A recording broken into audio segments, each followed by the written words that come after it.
জয় জগন্নাথ। আপনারা ভিডিওর শুরুতেই বুঝতে পেরে গেছেন যে আজকেও আমি জগন্নাথ মহাপ্রভুর ৫৬ ভোগের একটি রেসিপি নিয়ে হাজির হয়েছি। আজ বানাচ্ছি সাকেরা। জগন্নাথ মহাপ্রভুকে তো অনেকবার ভোগ দেওয়া হয়। সাকেরা সাধারণত জগন্নাথ মহাপ্রভুর রাত্রিকালীন খাবার। পাখালের সঙ্গে সাকেরা খেয়ে জগন্নাথ মহাপ্রভু ঘুমোতে যান। প্রথমেই নিয়ে নিয়েছি একটু বড় করে টুকরো করে নেওয়া কুমড়ো। মন্দিরে কিন্তু খোলা সহ কুমড়ো ব্যবহার করা হয়, যেহেতু বাড়িতে করছি আমি খোলাটা একটু ছাড়িয়ে নিয়েছি।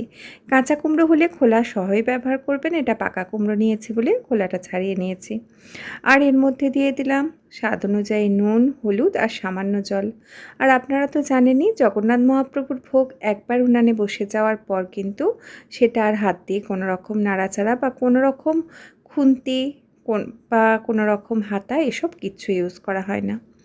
এবারে একটা বাটিতে নিয়ে নিয়েছি কিছুটা পরিমাণ তেঁতুল।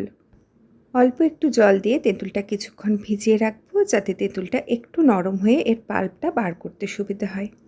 এতক্ষণে তো বুঝেই গেছেন সাকেরা হলো জগন্নাথ মহাপ্রভুর প্রিয় কুমড়োর টক। তবে আমরা সাধারণভাবে যে কুমড়োর টক খাই সেটা কিন্তু না। জগন্নাথ মহাপ্রভুর ভোগ মানেই একটু তো অন্যরকম হবেই। তো চলুন তেঁতুলটা এদিকে কিছুক্ষণ ভিজে যাক, এই ফাঁকে কুমড়োটাকে আমরা গ্যাসেতে বসিয়ে দিই। অবশ্য জগন্নাথ মহাপ্রভুর যে কোনো ভোগ কিন্তু কাঠের উনুনেই হয়।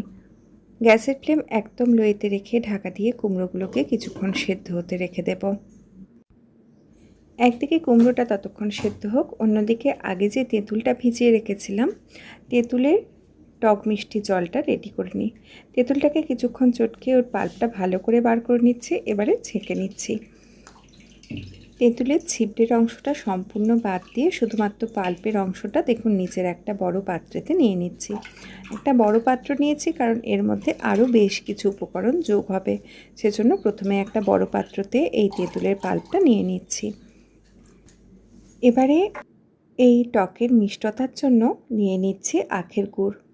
পুরীতে জগন্নাথ মহাপ্রভুর যে কোনো ভোগ রান্নাতে কিন্তু চিনি ব্যবহার করা হয় না, সমস্ত খাবারের মিষ্টতার জন্য গুড় ব্যবহার করা হয়। এবারে যে উপকরণটি দেব সেটা দেওয়ার সঙ্গে সঙ্গে কিন্তু এই সাধারণ কুমড়োর টক জগন্নাথ মহাপ্রভুর ভোগ হিসাবে অনন্য হয়ে উঠবে। হ্যাঁ, নারকেল কোড়া। আমরা কখনোই ভাবি না যে আমাদের সাধারণ কুমড়োর টকে কখনোই নারকেল কোড়া দিয়ে করব, কিন্তু জগন্নাথ মহাপ্রভুর ভোগ তো সব দিক থেকেই অনন্য, তাই তার ভোগের পদ্ধতিও অনন্য। এবারে নারকেল কোড়া আর যে তেঁতুলের পাল্প, গুড় সব কিছু একসঙ্গে ভালো করে মিশিয়ে নিচ্ছি। এখন একবার দেখে নিই চলুন কুমড়োগুলো ঠিকঠাক সেদ্ধ হয়ে গেছে কিনা। ঢাকাটা সরিয়ে চোখেই কিন্তু দেখে বুঝে নিতে হবে কুমড়োটা সেদ্ধ হয়েছে কিনা, কারণ এই রান্নাতে কোনো রকম খুন্তি বা কোনো কিছু ব্যবহার করা চলে না, তা তো আগেই বলেছি। যখন মনে হবে কুমড়োটা সেদ্ধ হয়ে গেছে, এবারে আগের থেকে যে তেঁতুল, গুড় আর নারকেল মেশানো সমস্ত উপকরণটা রেডি করে রেখেছিলাম সেটা দিয়ে দেব।